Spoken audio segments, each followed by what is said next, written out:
been appealed all the way up to the Supreme Court. And there's another guy that's there. His name is Dave Krieger. He wrote a book called Clouded Titles. He's the one that uncovered all of this stuff that's happening with clouded titles and all the fraud that's going on. So I'm getting another deep dive into it. I've been to 4 of his classes. This is going to be his probably 5th and last one he's going to be doing, so his mom's getting really ill. So I want to make sure that I'm definitely getting there before it's too late. But fill this out, guys. Give it to me. If you find something that's foreclosure defense, that's basically the reinstatement's greater than 10%, we'll profit on it. We'll split that monthly fee, give you some good cash flow coming in right away. Okay, so you found the property. What do you do next? Follow up. So what should you do if the seller just isn't ready? You've talked to them. They're just like, I don't know, no, call me back, whatever. I got a question on that. Yeah, go ahead. I'm sorry for being slow. No, it's all good. Let's say you do the defense and you win. And great question. Walks away. Yes. What is the Ryan Nickel strategy for a deal with the owner of that property? That is a great question. So, obviously, I get the property. You get it? I get the property, yeah, and they know that. Some cases, they'll want a proceed from the sale, like if I'm going to sell it, whatever. But at no risk to them, and no time am I going to ever ask them for money during this process. So I've taken all the risk and responsibility on this. So my goal is, I would love to have either the bank do a forced modification by the courts, or I get the terms that I want, or I get the lien completely released like my buddy has. So that's what I'm looking for. I found one the week I read your book. Oh, did you? I was in the middle of one. Oh, wow. I didn't know about that, and then when I read your book, I went and looked it up, and I'm like, this house is Nurse House. Oh, they're all over. I was like, unbelievable. Yeah. So, anyway, it's still putzing around. Yeah. Well, let's take a look at it together. The owner has to be on board.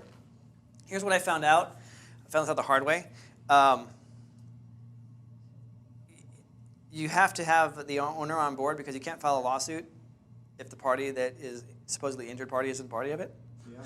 So you can't do that. So and this is why I pay the guy I pay the owner like a couple $100 a month.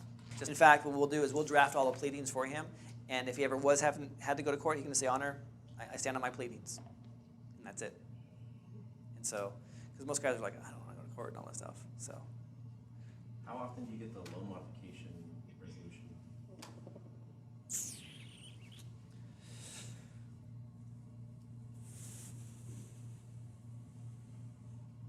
I've been offered it a few times, but the loan modification on one of my properties was just it was a joke. So is a loan modification more complex than just taking what's in default and adding it to the principal balance? You have to qualify for it, but that's essentially one of the modifications that they'll do. The challenge with it is that the person has to qualify in order to make the repayment plan, and They won't change terms like Even though you're forcing. well, it's still a modification on the debt that's owed. they won't change terms like percentage of interest. Yes, they do that too. Oh, they will. Yeah, they'll do that. What they'll do is they'll change the term from 30 years to 40 years. Same interest rate, same balance, but it's just spread out over more time, so it's actually a lower payment. I love those ones. Yeah. I have a couple of those right now, and I cash flow those because, man, payments are so low. I got one house in Gridley, actually. They're paying they're paying $1,000 a month, but my mortgage payment's only $638. I love that house. And they probably looking, oh, this is great. If there's a way to find modifications, like homes that have been modified, that are in pre-foreclosure, I would be all over those houses. I've asked around. I don't know anyone that has that data. If you guys can find data that show that you can cross-reference a modified home, already been modified, which means the payments are already lower, and then they fall back into the trap of pre-foreclosure, because it happens. They haven't solved the problem that got them in there in the first place. They just put a Band-Aid over it. If I could identify those properties, man, I'd be retired already. Because when I went back last year and I looked at all of my properties and all of the cash flow that I have, my most profitable properties are the ones that have been modified, and then they fell into the trap again, and I just happened to be there at the right time. I'm cash flowing these things $400 or $500 a month. One house. How do you even identify? I don't know how.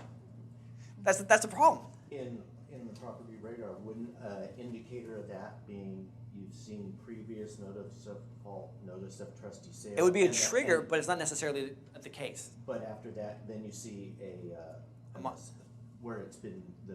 A modified loan deed? Yeah, something, the loan amount and stuff's been changed.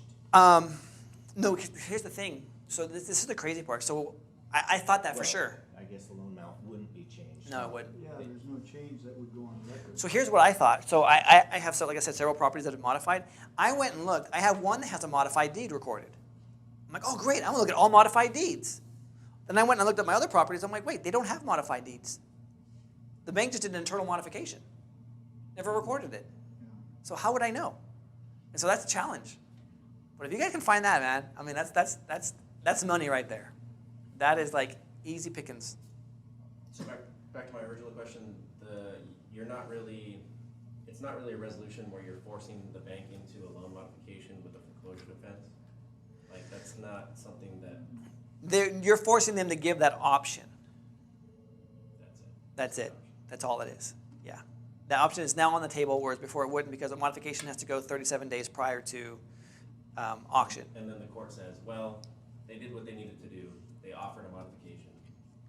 And then It's a good question. I haven't been and that. then you lose. Well, I haven't been that far down the road to get to that point, but that's in the resolution. So we're not even into resolutions. We're like, look, this is the fraud that's at play. Yeah. We're asking Like, for this to be you're completely- playing it out, but I'm saying at Yeah. the end of 68 months or a year or whatever, what are the possibilities? I don't know. I haven't been there yet, so I would be speculative. All hypothetical. All right, cool. Anything else on defense? Sorry about that. I think. No, you're totally fine, man. This is for you guys. I already know this stuff. All right, so what should you do if the seller just isn't ready? How many times should you guys follow up? Until they say yes. So they say, yeah, until they buy or die, right? That's what they used to tell us. So, like, 1, 2, 5, 8 more. 7 times 7. There you go, man. It's until you get the deal or they tell you to get lost. So you want to follow up because no one else will, and no one else does. Telling you to get lost is not.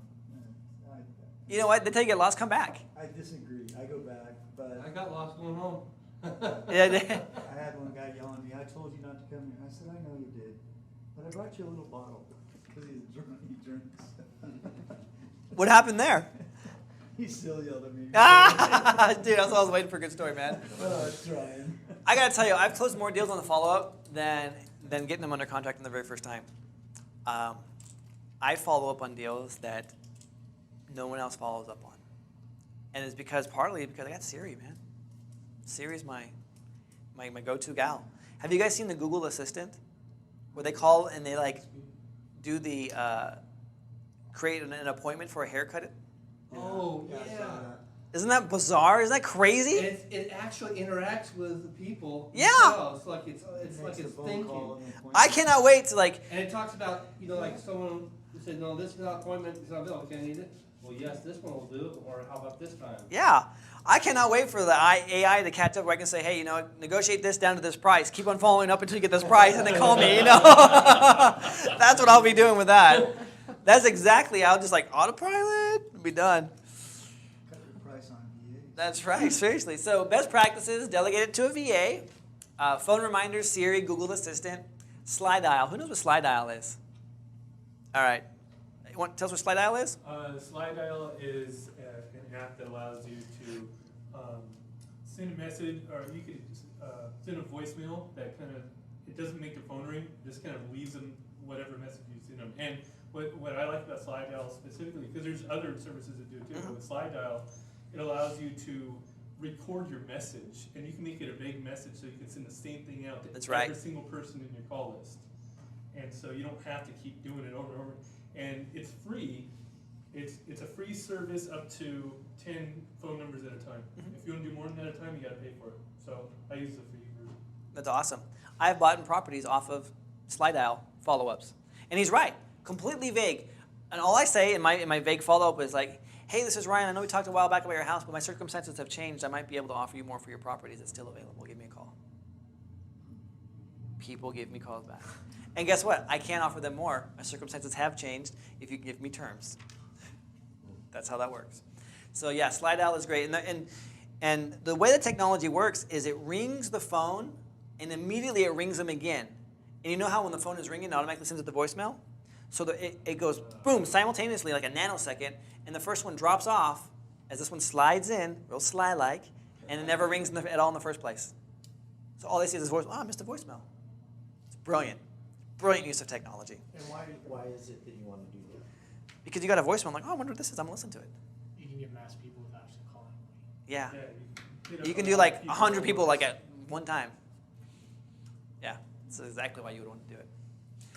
Podio, I use that as my CRM. What's a CRM? Contract, Is it- It's research management. yeah, so it's client relationship. relationship management.